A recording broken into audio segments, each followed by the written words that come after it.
tëngërëm lañ leen di wax saa su nekk rek ñi safoo site internet di Buzz M TV Sénégal bu leen fàtte di abonné di bës cloche de notification yi ngir dara bañ leen a raw ci seeni xibaar.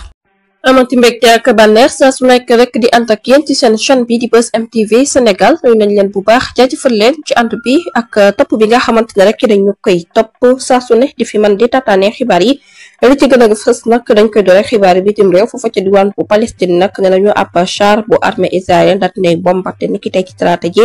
ay civil palestiniens yi nga xamante ne rek ñëwoon nañ doon ut lu ñu lekk foofa ca diwaan bu bande de Gaza foofu lañ leen daal di boomee ci fi nga xamante ne rek moom mooy Khan Younis mu nekk xibaar bi nga xamante ne rek daat nañu koy fësal mu mel ni rek guerre bi dox ci diggante Israël ak Palestine ba nag ni rek jeexagul naam sax ay fan ci ginnaaw ne mekkoon nañ attaques yi nga xamante ne rek Iran jotoon na ko def waaye nag mel na ni rek kii di Israël mangal fa mu taxawoon ba nëga ni ba tey nag ci wàllum xibaar bu ñu jukee ko foofu dañuy desandi rek ci cinquantenaire wu CEDEAO nag njiital Afrikajom Center di Alioune Tine moom ci jëmi boppam rek ginnaaw ba mu nekkee woon njiit la jamono ji ñu wax nag Afrikajom Center dina organiser niki fukki fan ak juróom-ñett jàpp ñaar fukki fan ci weeru juin ci atum 2025 ca diwaan bu Ndakaaru ab conférence régionale ngir fête nag juróom fukki at yi CEDEAO mu nekk nag mbir moo xamante ne rek fas yéene nañ ci waxtaanee lu toll ci 50 experts yu fa nar a waxtaan ci enjeu d'intégration bu gouvernance ak kaaraange bi nga xamante ne rek daat nay am ci démocratie Afrique de l'Ouest ci naka noonu nag CEDEAO dina proposer ab feuille bu yees boo xamante ne rek dinañu daal di tourner nag jëm ci wàllum citoyenneté mu nekk xibaar bi nga xamante ne rek daat nañu koy fasal ba tey nag ci xibaaru bitim réew lañ ci desandi foofa ci diwaan bu Ukraine nañ nag lu toll ci fukki doomu aadama ak ñeent daat nañ ñi ñàkk seen bakkan téeméer ak juróom ci ñoom jëlee ci gaañ-gaañ yu metti nag ci frappe bi nga xamante ne Russie defoon na ko daal di viser capitale bi di Kiev ñi ki tey ci talaata ji nag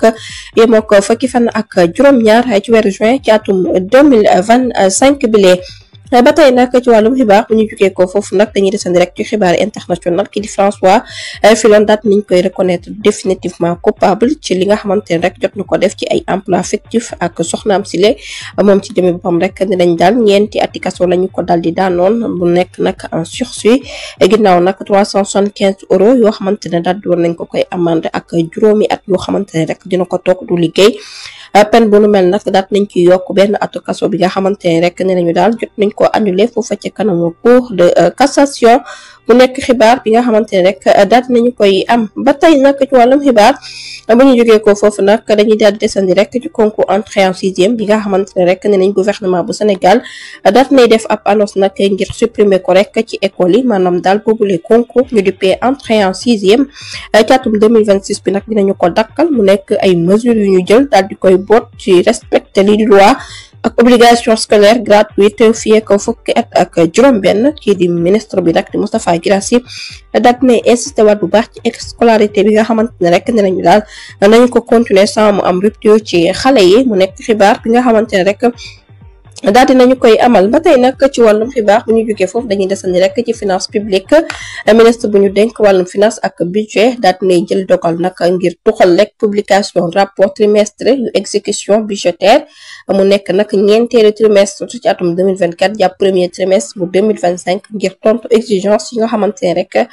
moom lañ doon laaj lépp ci sincérité ak fiabilisation des données budgétaires moom nag daal dinay dàqanti rek boobule rapport ba tey nag ci wàllum xibaar bu ñu jógee foofu dañuy desandi rek ci concours général bu 2025 kii di Ahmed Babou nekk élève ca classe bu première S1 foofu ca lycée Prytanée militaire bu Charles Corée bu Saint-Louis moom moo nekk nag meilleur élève ca boobule concours général daat nañu nemmeeku nag raaya bu am solo bi nga xamante ne rek njiitum réew mi son excellence monsieur Bassirou Diomaye Diakhar Faye daat na ko koy jagleel ba tey nag ci wàllum xibaar bu ñu jógee ko foofu nag dañuy daal desandi rek ca coowal tribunal bu Pikine Guédiawaye nag ki fi nekkoon ancien directeur général des domaines di Mame Boye Diao jamono ji nag daat nañu koy takkal rek bracelet électronique moom Mame Boye Diao ginnaaw bu ñu koy tudd nag ca boobule coow jamono ji ñuy wax nag daat nañu koy takkal li di bracelet électronique ba tey ci wàllum xibaar bu ñu jógee ko foofu nag dañuy desandi rek ca la xewoon foofu ca diwaan bu trésor public ginnaaw ak càcc ak njuuj njaaj bi nga xamante ne rek jotoon nañ ko fa nemmeeku. Enquête bi nga xamante ne division d'investigation criminelle di DIC daal di woon na koy def ci sàcc yi nga xamante ne def nañ ko lu toll ci 150 chèques foofu ci trésor public ci xayma mu toll ci 7,86 milliards ci suñuy koppar. jamono ji nag nee nañu daal am nañ ab réseau boo xamante ne rek dañ doon amal nag ay paiement frauduleuse maanaam njuuj njaaj te boobu de paiement nag ab ay transitaire ñoom ñu ngi leen cay tudd. ñoom ñooñu nag daal nañuy accuser benn commerçant boo xamante ne rek dafa daal di réer mër di wéy ci turu Pape Galaye Thiaw mi nga xamante ne rek nee nañu daal lépp lu jëg jàkk ci yëf yi rek moo cay njàkk. am na tamit ay soupçon yoo xamante ne rek daal nañ koy soupçonné kii di contrôleur bu trésor. ba tey nag ci wàllum xibaar nag ginnaaw bracelet électronique bi nga xamante ne daal nañu koy takkal Mame Boye Diao ci coowal tribunal Pikine bu Guédiawaye ab mandat nag dam ne la ñu daal di jagleel ki fi nekkoon ancien directeur général des domaines di Mamadou Gueye moom ci jëmmi boppam rek daal di nañ koy amal nag ab mandat dam ne ginnaaw buñ ne rek nekkul ci biit réew bi di Sénégal maanaam daal bëgg nañ mu ñëwaat ci biit réew bi. ba tey ci wàllum xibaar nag ci finance publique moom jëwriñ bu ñu denk wàllum finance nag dafa daal di woon def annonce que ne nag boobu les rapport trimestriel dinañu ko publier waaye nag nee na daal dina ci àddu rek nit ki altine yem ak ñaar ci fan ak ñett ci weeru juin ci atum 2025 bi ba tey nag ci concours général boobu la ñuy daal di desandi ginnaaw record bu am solo bi nga xamante ne rek jot nañ ko ca nemmeeku candidat yi tollu woon ci 3568 candidats maanaam daal taux 60% bi yëpp ay jigéen lañ woon jot nañu am 113 lauréats yoo xamante ne rek 120 daal nañ leen di ràññee bu baax waaye daal nañ ci tamit nemmeeku ak yokkute ci taux participation bi nga xamante ne rek toll ci 365 élèves nag daal nañ ci ñu def nag xayma ci atum 2024 ak 2025 mu mel ni rek boobu le concours général nag ñu ci bëri rek ñu ngi koy bàyyi xel bu baax a baax. ba tey nag ci wàllum xibaar bu ñu jógee foofu dañuy daal di delluwaat rek wax ci xibaaru bitim réew ginnaaw immigration irrégulière yi nga xamante ne rek nemmeeku woon nañ ko nag. ambassade des États-Unis bu Sénégal daal dinay rafetlu coopération bi nga xamante ne Dakar daal dina koy def ginnaaw coow li nga xamante ne rek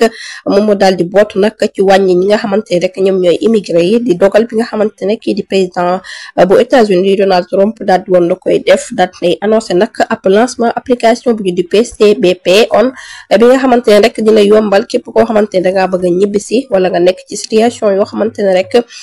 jaarul yoon. ba tey ci xibaar bitim réew guerre Israël ak Iran nag daat nañuy nemmeekuwaat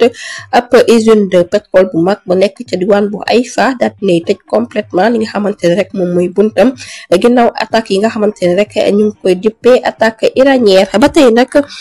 ci xibaar yu nu mel la ñuy daal di desandi guerre Israël Iran ci jëmee boppam jamono ji nag daat nay traversé ab unité de guerre électronique ñu dippee ko CGRI daat nay lancé nag ab cyber attaque ci système d'alerte israélien mbir mi nu mel nag activé na ko ngir nag ñu faussé système d'alerte bu nu mel. ba tey nag ci xibaaru bitim réew bii di Sénégal la ñuy daal di des ci waat ci wàllum njàng ak njàngale lii di CFEE ci atum 2025 nag gouvernement bu Sénégal daal di nay jël ndogal nag daal di jox autorisation ñii di candidat yi nga xamante ne rek amuñu kayitu juddu ñu daal di def nag seenu examen ni ki 19 jàpp 20 juin lañ ko fas yéene amal ci plateforme Adadol lañ ko daal di fësalee mu nekk mbir moo xamante ne rek dina may lii di gestion numérique des dossiers résultats yu mucc ayib ci centre pilote yi nga xamante ne rek dañ ko fas yéene amal ci atum 2025 ci ngir ñoŋalaat organisation épreuve yi ñu dippee CFEE. ba tey nag ci wàllum xibaar bu ñu jógee foofu dañuy desandi ci guerre Israël Iran François Hollande nag daat nay joxañ baramutuma kii di Donald Trump nee na nag bu ñu sukkandikoo ci moom kii di Trump ci jëmi ba moom moo daal di jël dogal nag ngir dakkal accord bi nga xamante ne rek defoon nañ ko ci nucléaire iranien di kaddu yi nga xamante ne François Hollande daal dina koy yëkkati. ba tey nag ci guerre Israël ak Iran réew bi di Sénégal nag daat na ci yëkkati kaddu moom Sénégal ma ngay daal di naqarlu bu baax nag xoqatal gi nga xamante ne rek ñu ngi koy def jëmale ko nag ci askan wi waaye daal dinay wax ne rek dañoo salfañee ak yelleef doomu aadama ndaxte nag acte yu nu mel daal bu ñu moytulee rek dina daal di am nag jafe-jafe bu baax ci jàmmi réew mi wala sax jàmmi askan bi. lii di seen kaaraange nag dañ ko war a sàmm bu baax ci naka noonu état bu Sénégal ma nga daal di sàkku rek daal di lancer appel ngir ñu dakkal nag yooyu les guerres nga xamante ne daal di dox ci diggante ñaari parti yi di Israël ak Iran bu ko defee nag ñu daal di éviter lépp loo xamante ne rek dafay daal di indi nag ab coono ci biir réew mi ndaxte gis nañ ne rek mbir mu nu mel bu dakkul nag dina am conséquence yoo xamante ne rek du yem foofu waaye dina laal àdduna wërngal këpp ba tey nag ci wàllum xibaar guerre Israël ak Iran Cheikh Omar Diagne dinay dénoncé nag manque de clarté bi nga xamante ne moom moo daal di am ci déclaration bi Sénégal def ne na moom ci jëme boppam daal àndul ci doxalin bi nga xamante ne rek Sénégal daal dina koy def ndaxte nag wax na ko ca ndorteel réew bi di Sénégal dafa waroon a ubbi nag daal di énoncé jëf yi nga xamante ne Israël mi ngi koy daal di def daal di wax clairement nag li nga xamante ne rek moom la jot a def ginnaaw bu mu salfaañee droit international ak attaque yi nga xamante ne mu ngi koy def ca diwaan bu Iran di kat yu nga xamante ne rek kii di Cheikh Omar Diagne daat na koy yëkkati ba tey nag ci wàllum xibaar bu ñu jógee foofu dañuy desandi ci suñu pétrole bi nga xamante ne rek ñu ngi koy exploité mu ñeel premier trimestre bu atum 2025 réew bii di Sénégal daal dinay exporté lu toll ci 8,34 millions de barils de pétrole daal di koy yóbbu ca diwaan bu Sine ci xayma nag mu toll ci 365,2 milliards de francs CFA mu nekk exploitation stratégie boo xamante ne rek tey jii war na wàññi bu baax nag njëgu courant gi maye nag ab exportation électrique boo xamante ne rek mu ngi sukkandikoo ci direction bu prévision des études économiques daal di koy fësal ba tey nag ci wàllum xibaar nag ci wàllum migrants sénégalais foofu ci diwaan bu États-Unis lii di ambassade bu États-Unis nag daal nay sargal bu baax kii di Yacine Fall ci communiqué bi nga xamante ne daal na koy def nag ngir annoncé ab CBP on mu nekk application mobile boo xamante ne rek gratuite la ngir mun a yombal nag ñi nga xamante ne rek pare nañ pour ñibbi siwaat ci seen biit réew te ñu nekk ci situation yi jafe foofa ca diwaan bu États-Unis ba tey ci wàllum xibaar bi ñu jógee foofu dañuy des ci njàng mi ak njàngale mi kii di Moustapha Guirassy nekk ministre de l'éducation nationale daat nay wax ne nag ni ki 16 juin 2025 li nga xamante ne rek moom moo ñeel nag nombre total inscrit ci CFEE bi ak concours entrée en sixième lu toll ci 30 880 yoo xamante ne rek ne nañu 169 361 ay jigéen lañ mu toll nag ci seen lim téeméer boo jël 56,29 yëpp ay jigéen lañ ñoom ñooñu ci candidat lañ contre 300 823 ci atum 2024 mu nekk écart boo xamante ne rek toll na ci 57 ba tey nag ci wàllum xibaar bu ñu jugee ko foofu nag dañuy àddu rek wax ci mauvaise gestion bërëbu tasukaay xibaar bi di Sud Quotidien nag daat nañ leen di jagleel ab plainte boo xamante ne rek dinañu daal jot dañu ko déposé te bu ñu muytulee rek ñoom ñooñu ci ab grève boo xamante ne bul jeex lañ jëm ñi leen ko plainte nag di section bu SYNPICS di groupe Sud Communication seen naataangooy ak seen délégué personnel bi nag ngir ñu am satisfaction waaye nag bu fekkee ne rek tontu wuñ ca tontu bu reer fii ak fin de semaine ñoom ñooñu nag dinañu dem ci ab grève boo xamante ne rek nañu daal grève bu dul jeex la mu nekk avertissement bi nga xamante ne rek daat nañu koy def ba tey nag ci wàllum xibaar bu ñu jógee ko foofu nag dañuy daal di àddu rek wax ci financement FMI ci jëmmi boppam rek faw mu continuer nag ngir apporter maanaam daal di ndimbale nag ci wàllu technique ak finance état bu Sénégal ngir stabilité mën a am ci koom-koomam di xibaar bi nga xamante ne rek kii di Babacar Ba nekk président bu forum de justice daal di koy yëkkati ba tey nag ci wàllum xibaar bu ñu jógee foofu dañ koy daal di jeexalee ak tentative faat ne nañ ab sénégalais boo xamante ne rek ay atam ci fanweeri at ak juróom-ñett la daal di toll lañu daal di placé en détention provisoire foofu ci diwaan bu Espagne ginnaaw nag bi ñu dafa jamate ab agent municipal bu Sambril moom victime bi nag daal nay am gaañu-gaañu yu métti nag ba ñu yóbbu ko ca urgence agresseur bi daal nañu koy daan ca passeem ginnaaw nag ba ne jëf lu nu mel doon na ko def bu ñu sukkandikoo rek ci xibaar yi nga xamante ne daal nañu koy am moom nag dafa bëggoon faat bakkan jërë ngeen jëf ci ànd bi bu leen fàtte di abonné di bës cloche de notification yi di dara bañ leen raw